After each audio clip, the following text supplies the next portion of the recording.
Kebiasaan pertama saya dengan mobil ini tuh waktu di Beijing Auto Show tahun lalu 2024 dan diajakin sama Cherry. Waktu itu Jayco belum masuk Indonesia dan ngeliat mobil ini tuh yang notabene masih saudaranya gitu ya. Mobil ini wow, tampilannya mewah dan kayaknya akan mahal harganya. Tapi ternyata begitu masuk Indonesia dan diumumkan harga jualnya, ini mobil jadi menarik sekali dan patut dipertimbangkan. Karena mobil ini harganya terlalu murah untuk sebuah SUV PHEV yang mewah.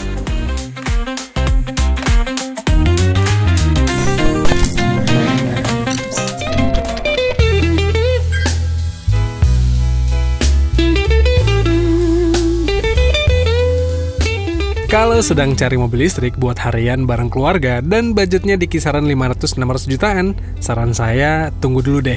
Jangan langsung beli EV, cobain dulu yang satu ini. Setelah nonton ulasan ini atau coba langsung, saya yakin Jayco J7 SHS bakal masuk wishlist kalian. Nah, mobil ini pas di MS 2025 kemarin, harga resminya diumumkan dan nggak sampai 599 jutaan. Itu sih bukan cuma murah, untuk spek begini, itu nggak masuk akal. Satu hal yang langsung menarik perhatian saya dari Jayco J7 SHS ini adalah dari desainnya yang mirip sekali dengan SUV asal Inggris yang ikonik itu. Ya, kalian nggak salah, mobil itu mirip banget dengan Range Rover. Dan sini, saya kasih tahu kisi-kisi jawaban kalau nanti kalian ditanya sama teman-teman kalian gitu ya. Kenapa mobil ini mirip banget dengan Range Rover? Jawabannya sederhana, karena sekarang Jaguar Land Rover itu sahamnya udah juga dimiliki sama Chery Group. Sehingga mereka joint venture dan wajar kalau mereka berbagi banyak hal. Berbagi teknologi, berbagi pengetahuan, dan dalam hal ini berbagi desain untuk Range Rover kepada Jayco J7 ini. Kapan lagi coba mobil 500 jutaan dapat desain sekeren Range Rover?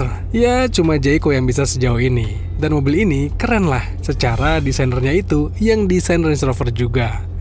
Cuma sayang aja ya, kenapa harus dibuat mirip sih? Jadi nggak otentik rasanya. Nih, model mukanya mirip, garis atapnya, model bukaan pintunya, sampai aura belakangnya juga sama. Paling ini J7 SHS ini datang dengan banyak emblem. Maklum ya, anak baru. Iya, biarpun mobil ini namanya J7 SHS, ada angka 7 di namanya, tapi kenyataannya mobil ini hanya untuk 5 orang penumpang. Itu kenapa kabinnya lega, teman-teman. Ruang kaki lega, ruang kepalanya ya agak-agak terbatas karena atapnya landai ke belakang, dan ruang bagasinya pun terhitung lega lah. Ya lagi-lagi tapi agak ceper ya, karena ya ke belakang itu dimensinya agak kurang tinggi gitu. Tapi kalau kita merasa bagasinya kurang lega, bisa diekspansi dengan melipat jok baris keduanya. Dan saya itu teman-teman selalu suka dengan mobil-mobil garapan Chery Group kekinian. Jayco ini termasuk mobil garapannya Chery Group dan semuanya build quality-nya bagus sekali. Serta material yang dipakai pun nggak main-main, rasanya premium. Jayco rasanya nggak pelit untuk kasih fasilitas papan atas ke mobil ini. Tuh lihat atap model panoramic sunroof yang gede, material joknya juga bagus, door trimnya cakep, sampai aura kokpitnya nggak kaleng-kaleng. Jadi penumpang belakang juga mantep ini, lega banget, ada armrestnya, ada casannya. Cuma kalau numpang ramean, siap-siap rebutan arah AC ya. Makanya mending duduk di depan deh, penumpang sampai supir dapat pendingin dan penghangat jok. Terus AC bisa diatur masing-masing, bisa ngecas wireless, sampai ini dihubur juga sama layar yang gede bener. Sebenarnya saya pengen langsung jalan teman-teman dan menceritakan bagaimana rasa berkendaranya. Tapi pertama-tama kita perlu pembiasaan dulu dengan mobil ini. Transmisinya ada di sebelah sini, turunin dulu untuk ke D.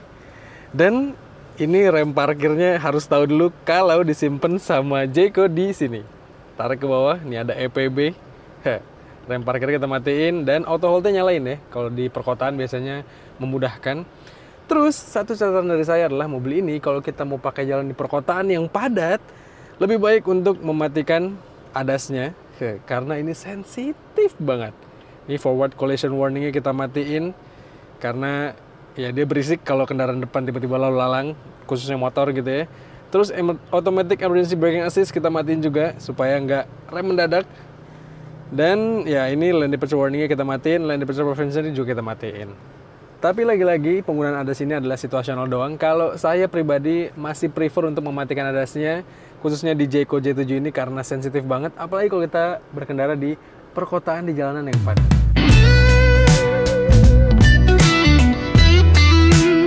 Kalau udah jalan pakai Jayco J7 SHS ini, rasanya istimewa banget deh. Apalagi di jalan yang rame, siap-siap jadi pusat perhatian. Tapi bentar, ngomongin ADAS-nya nih. Ini mobil fitur berkendaranya tuh lengkap banget. Total ada 19 ADAS. Jalan sendiri bisa, belok sendiri bisa, sampai ngerem sendiri juga bisa. Nah, tapi saran kami, fitur emergency-nya mending dimatiin deh. Dan lane keeping assist-nya kalau nggak butuh-butuh amat, mending dimatiin juga ya. Karena pas kami tes, ini tuh karakternya kuat banget. Jadi nggak nyantai gitu. Intervensi ke rem dan setirnya agak berlebihan. Jadi kalau kami sih mending dimatiin ya.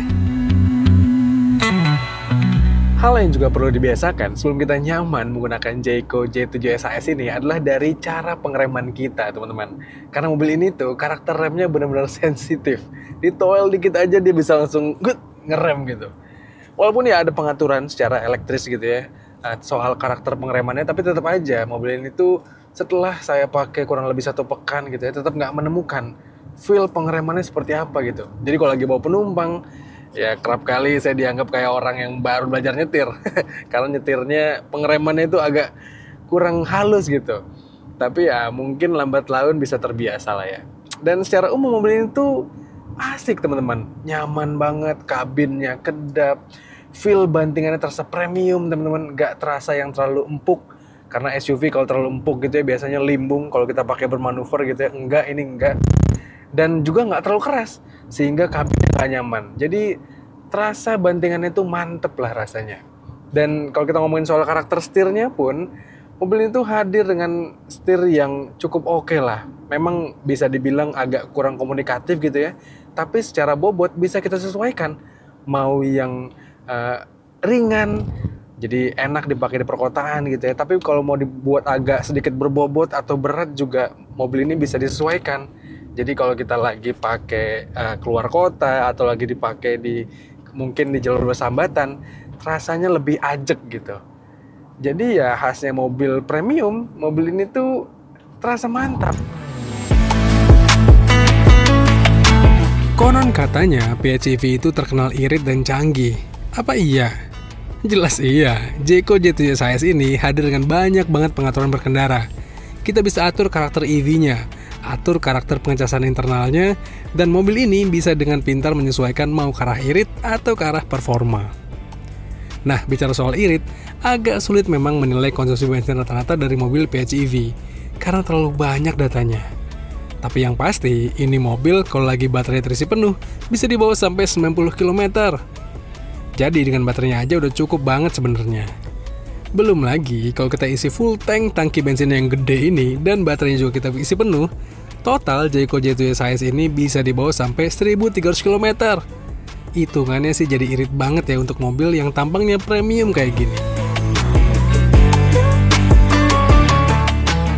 Kalau kita hitung kasar, misalnya harga BBM RON 92 itu sekitar 12.500 gitu ya, dan harga listrik per kWh-nya kita anggap aja 2.500 gitu. Artinya mobil ini tuh kalau diisi penuh, diisi bensinnya penuh, diisi baterainya penuh, hanya butuh biaya sekitar 800.000, nggak nyampe, 795 ribuan lah. Dan itu artinya kalau diklaim bisa menempuh jarak 1.300 km ketika energinya penuh, bensin sama listriknya, artinya mobil ini tuh biaya pakainya per kilometer hanya 600 perak teman-teman. 600 perak untuk sebuah mobil yang tampilannya mewah kayak gini dan ya feel berkendaranya premium banget. Artinya mobil itu irit sekali. Padahal di balik keiritannya mobil itu hadir dengan performa yang mantap. Ini kebayang ya teman-teman, mobil ini ditenagai 2 jantung pacu, ada yang mesin bensin, ada yang motor listrik, sehingga kalau kita lagi butuhkan tenaga yang besar, ini mobil bisa banget memberikannya. Tuh, kita geber aja dan cepet banget naiknya. Ya kebayang ya, tenaganya besar dari mesin bensinnya, tenaga dari motor listriknya pun besar, torsinya pun demikian teman-teman. Dan yang paling saya suka, mobil ini tuh karakter berkendaranya persis banget kayak mobil listrik. Senyap, halus, dan penyaluran tenaganya tuh wow, terasa instan. Asik lah. Di sisi lain, ketika mesin bensinnya harus bekerja menjadi genset gitu ya, mengisi baterainya, pun nggak sampai yang mengganggu. halus banget dan minim getaran. Tentu, selama mengetes mobil ini, kami menemukan beberapa kekurangan. Salah satunya mungkin tadi saat kami perlu pembiasaan sebelum menyetir mobil ini, karena masih banyak pengaturan fundamental yang ditaruh di layarnya. Cuma untungnya nggak selebay Chery J6 sih. Selain itu tuh ya, kekurangan yang kami rasain banget adalah ini mobil nggak dapat privilege kayak mobil listrik. Padahal secara full time dia tuh kayak mobil listrik banget deh. Jadinya ya di Jakarta nggak bisa bebas ganjil genap. Dan insentif pajaknya juga nggak terlalu banyak. Selain itu sih, susah cari kekurangan mobil ini. Dan kami justru menilai Jayco J7 Size ini jadi opsi yang lebih menarik ketimbang mobil listrik.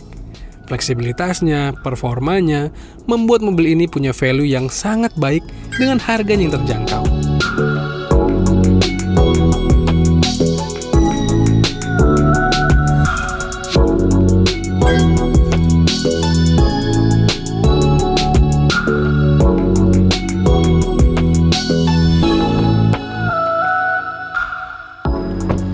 Dan asiknya lagi, pakai mobil PHEV kayak gini, kita tuh nggak perlu khawatir takut kehabisan daya ataupun ribet-ribet perlu ngecas mobil ketika pakai keluar kota.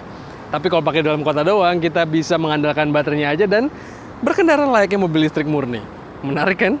Gimana, kalian tertarik nggak sama mobil ini?